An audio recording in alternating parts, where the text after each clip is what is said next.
How many crosses are there in the world right now? On top of churches, on necklaces around necks, in tattoos, in cemeteries, on flags, billions of them. And they all seem to represent the same thing: Jesus, the crucifixion, Christianity. But now, I am going to tell you something. The cross existed at least 4,000 years before Christianity. 4,000 years. It existed in ancient Egypt. It existed in Mesopotamia. It existed in India. It existed in Northern Europe. It existed in South America. And none of these cultures knew anything about Jesus or Christianity. So why did they use the same symbol? What did the cross mean before the crucifixion? And where did Christianity get this symbol from? The answers to these questions reveal a truth about symbols that is much deeper than you think. If you are ready, let's begin.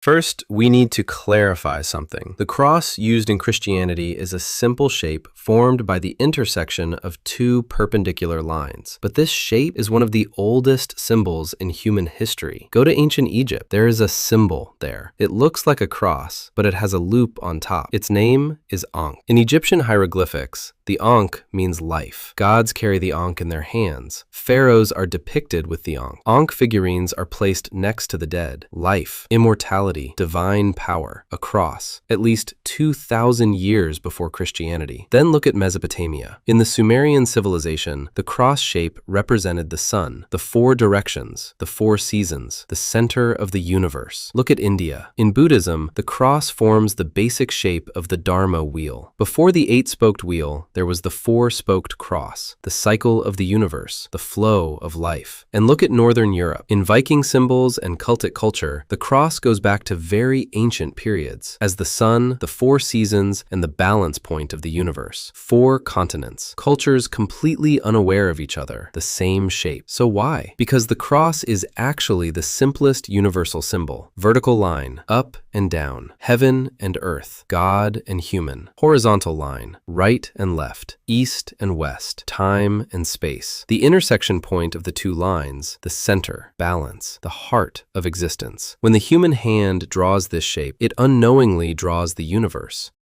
Now we are coming to a very interesting place. Christianity did not adopt the cross immediately. Stop. Does this surprise you? It should, because today the cross is the most basic symbol of Christianity. But the first Christians did not use the cross as a symbol. Why? Because the cross was an instrument of torture. In the Roman Empire, crucifixion was the severest method of punishment, a form of death reserved for the greatest criminals, humiliating, painful, and shameful. For the early Christians, the cross was the tool where someone they loved was killed. It was very difficult to adopt it as a symbol. What did they use instead? The fish symbol, that small fish shape called ichthys. It consisted of the initial letters of the Greek words meaning Jesus Christ, Son of God, Savior, and also the image of the shepherd, a young, beardless Jesus carrying a lamb on his shoulder. There was no cross. So, when did the cross arrive? The answer is very clear: the 4th century AD, the period of Emperor Constantine. Constantine said he saw a vision before fighting his rival Maxentius in the year 312. A shining cross in the sky and these words, "Conquer by this sign." Constantine won the war, and he declared Christianity the religion of the empire, and the cross transformed from a torture device into the symbol of the empire. But there is a very interesting question here. Was the vision Constantine saw real, or was it a political calculation?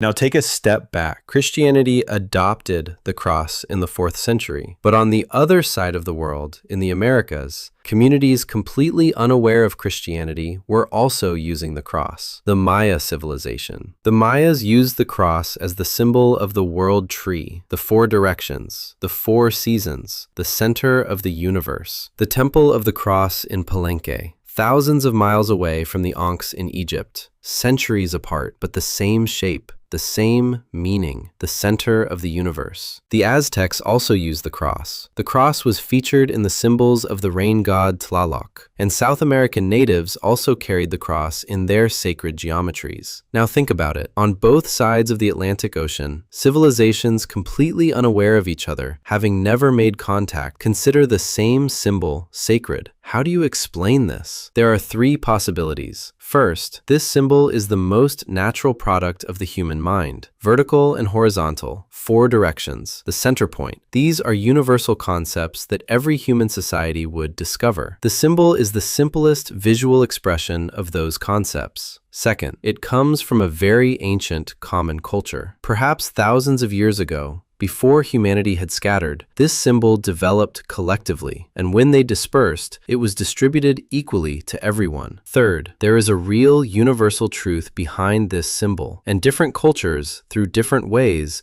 reached the same truth. Which one is correct?